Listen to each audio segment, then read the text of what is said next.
Hello everyone, this is Michael again, and I'm making another YouTube video.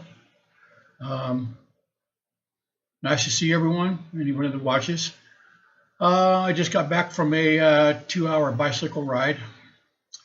I took some videos, quite a few videos. I have to patch them together, of things that you're not going to see on the brochures.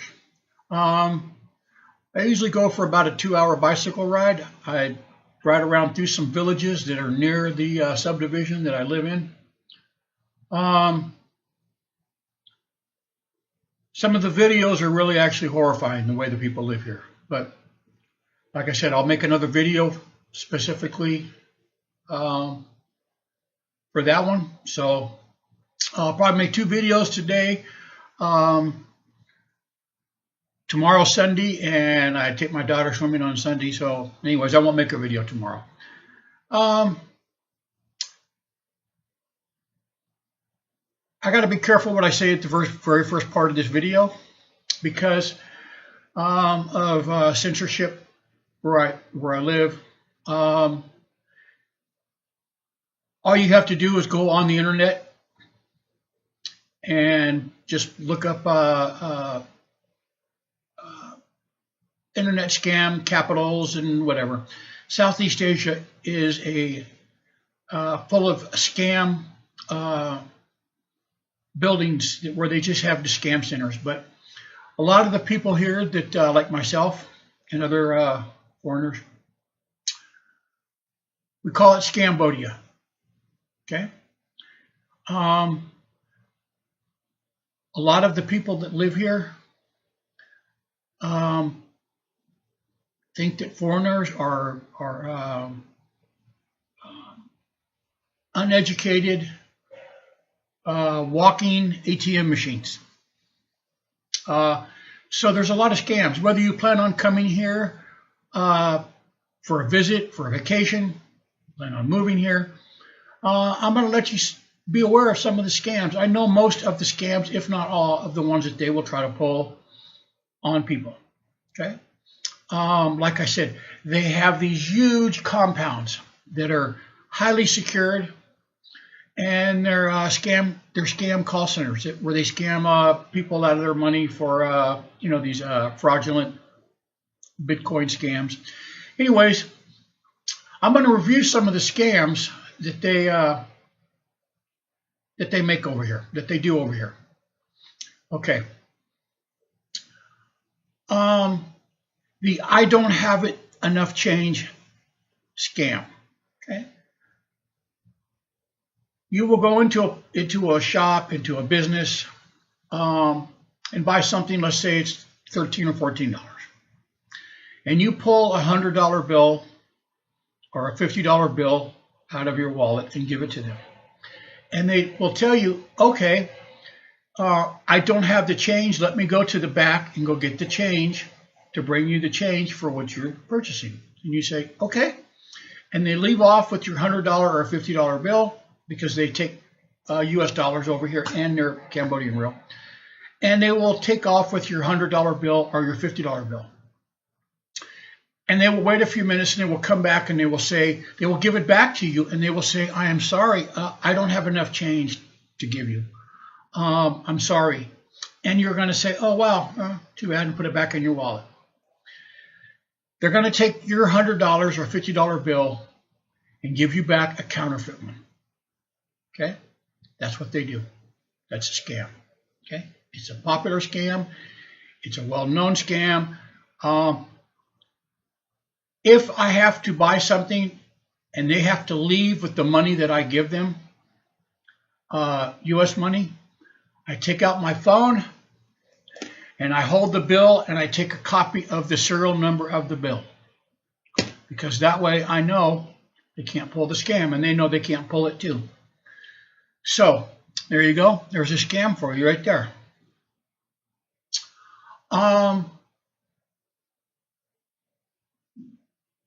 They also have the 2 different menu scam for foreigners.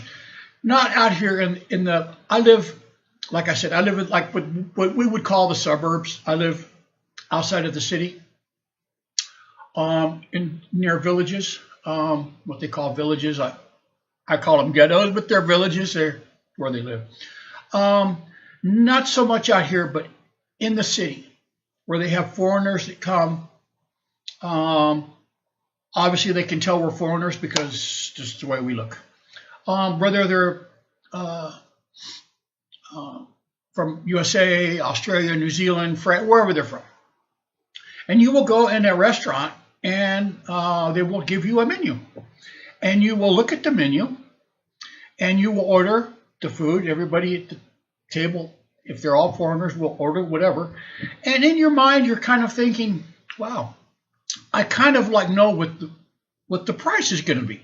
You know, right? Because you're looking at the menu and looking at they have pictures of the plate and they have it in Khmer, which is their language, the Cambodian language called Khmer. They have it in Khmer and they have it in English, and then they have the dollar price on it. And you think, well, that's reasonable. A nice plate of food, looks delicious. And on the menu they give you, it will say, just for example, $4.75. And you think, okay, so everybody at the table will order whatever they're going to order.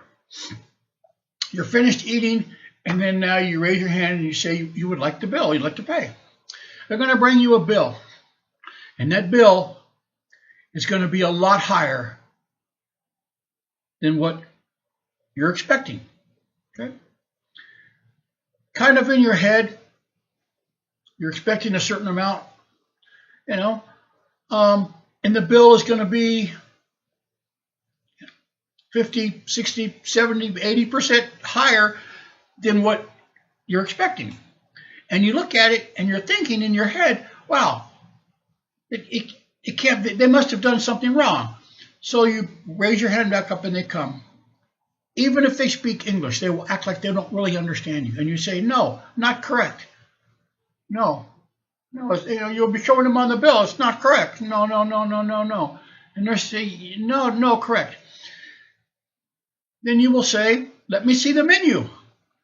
Well, they will go in the back and they will bring you the foreigner menu.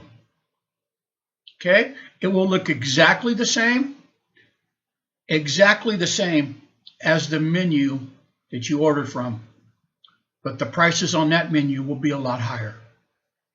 Okay? That is a really big scam that they pull over here. Okay? They do it to foreigners all the time. Okay? They don't do it to me because when I go someplace to eat without my wife, because I don't do it when there's somebody there from Cambodia, but if I go someplace to eat, when I get the menu, I make sure the waitress sees me take a picture of the menu with my phone. So, like I said, I've seen that. I've been in many restaurants where I see foreigners arguing about the bill. Okay? If they call the police, you're going to pay the bill. You're going to pay the higher bill off the foreigner menu. Okay? That's another scam that they do. Okay? It's quite a common scam. Okay?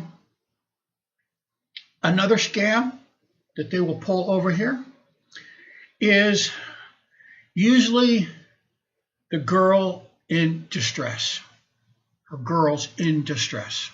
Okay? You will be walking down the street, even around here, and not around in the subdivision, but in the village, and there will be a girl sitting on a motorbike, sometimes two.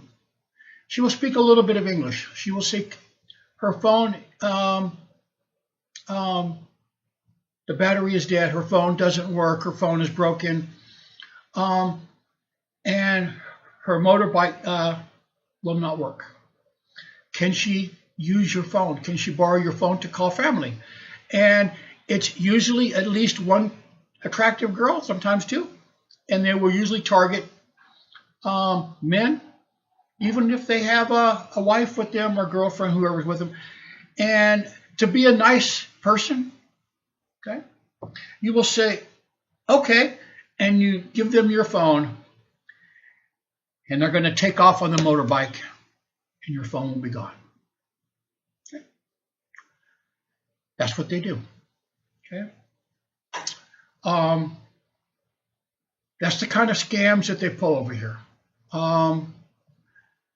Like I said, they will try to give you back counterfeit money. Okay. Not so much $5 and $10 bills, but the larger bills they will. Okay.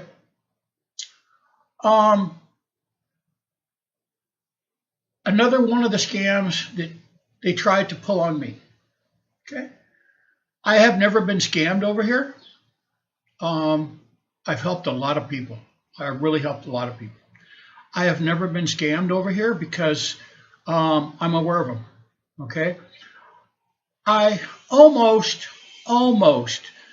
got caught in a scam. Almost. Let me tell you what happened. I was teaching at an international school near the subdivision where I work. Okay. Teaching English and math. And at break time, I would go sit outside on these benches they have outside near the wall. While the students play for break in between class, I'd just go outside, and the classrooms are very hot. There's no windows. They have air conditioner and a fan, but they seldom work. So I would go outside and sit.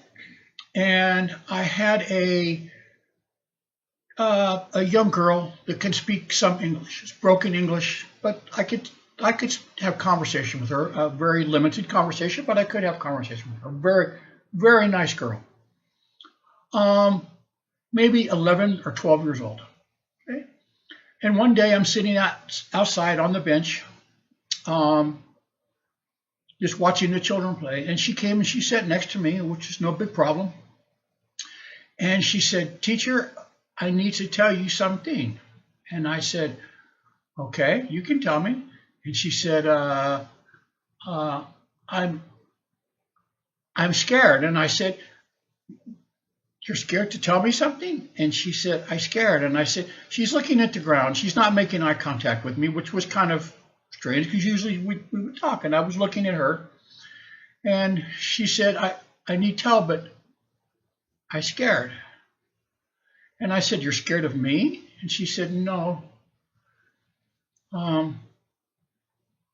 She said, I need to tell. And I said, "Okay, well, you can go ahead and tell me anything, sweetheart." I said, I'm a teacher. What? So she just looked at the ground. She wouldn't make eye contact with me. She wouldn't do anything. So she said, "Okay, thank you, teacher. I tell later." And I said, "Okay, all right." So she left and went and played with friends. Maybe 3 days, 4 days later, I don't remember. She came back. I was sitting on the bench. She came back and she sat next to me again. And she said, "Teacher, I need to tell you something." And I said, "I know. Okay, you can tell me." And she said, "But I'm scared." And I said, "Don't be scared." I asked her, "Is somebody hurting you? Is somebody harming you?" And she had to think what, and I said, "Anybody hurt? They hurt you?" And she said, "No." She said, "I'm scared to tell you something." She said, you cannot tell." And I said, "Okay, I know tell." She said, "But I'm still scared." So I'm thinking that maybe somebody was doing something to her. Didn't know. So I put my little finger out, and she put her finger out, and I told her, I said, "I promise." I said, "I promise you, man, I never, okay, you tell me something, I will not tell anyone. I promise, okay? You tell me anything you want, okay? I'm here to listen to you, okay?" Still, she would barely make eye contact with me. And she said, "Do you know one girl?" And I'm not going to say her name. She said, "Do you know one girl?" And I said, "In what class?" And she told me in what class she was talking about. And she told me her name again. And I had to think for a minute. And I said, yes, I know her. Yeah. She said that girl told her that her mom told her to tell me to come to their house to eat lunch, come to their house on Saturday, come to their house on Sunday, come to their house, and to let teacher touch her crotch.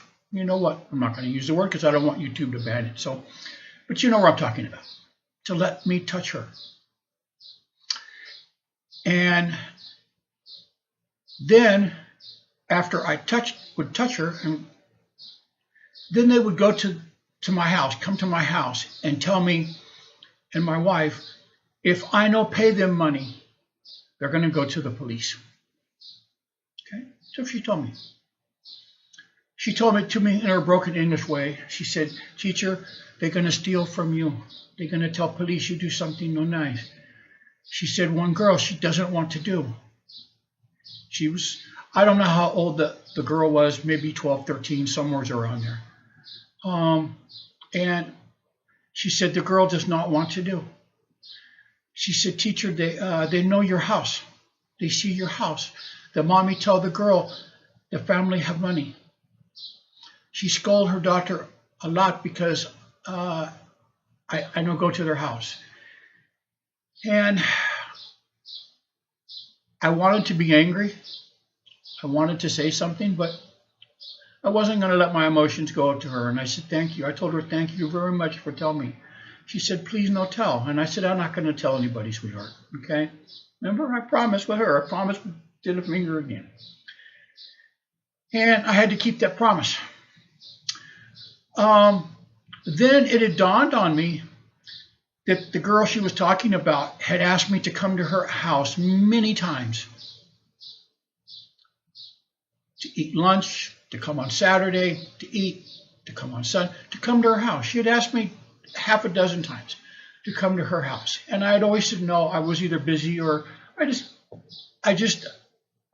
don't want to go to her house. I didn't want to go to her house. There was no reason for me to go to her house. I don't know her family. I don't know where she lives.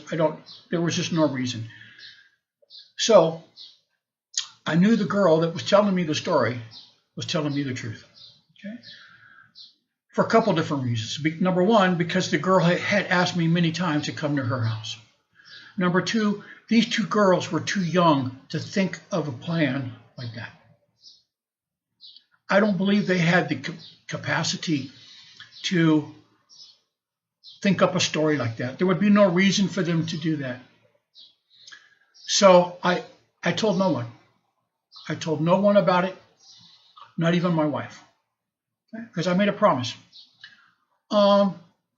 Maybe in 2 weeks after that, in the classroom, I would put something on the whiteboard, and after I write the lesson on the whiteboard, I would walk around in the class and look at the students writing off of the whiteboard, sometimes math, and I would look at how they were writing, the letters, the words, whatever, and I would gently correct them. I would tell them, no, erase, no, this not correct, no, correct, do this one right here again, and tell them nice. I would, kind of go down next to them, not embarrass them, not do anything to them.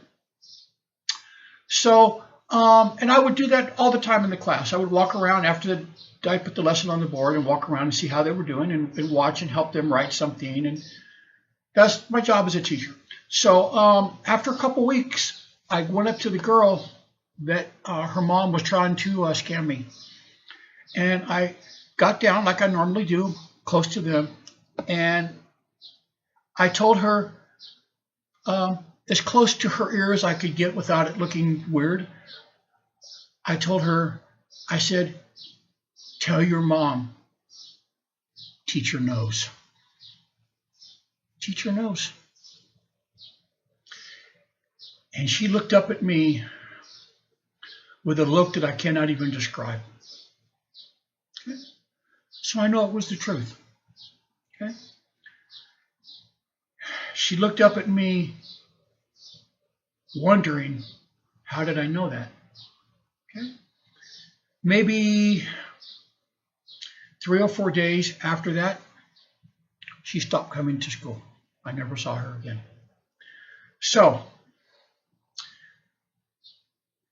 Those are the kind of scams that you have to be really careful of over here. Okay? You have to be aware that these people live in absolute poverty. So there are rich people here. I will show you some really rich people. I have some friends that are really rich. But they will do anything they can for a few dollars. So be aware. Be aware of all of the people that want to become friendly with you for no reason if you come over here on vacation or you come over here to live. You have to always be on the aware. So anyways, that's my Cambodia story right there. I'm going to make 2 videos today. I'm going to show you, I have to make another one where I'm going to show you on my bicycle ride where I ride around through the villages. You can see where I live. It's very nice, but you get half a mile, 2 miles away from here, and it's just absolute. It's. Well, I'll let you guys look at the video. So I appreciate anyone that looks at my channel. I really do. I'm trying to help people. You guys know what is happening in the USA. I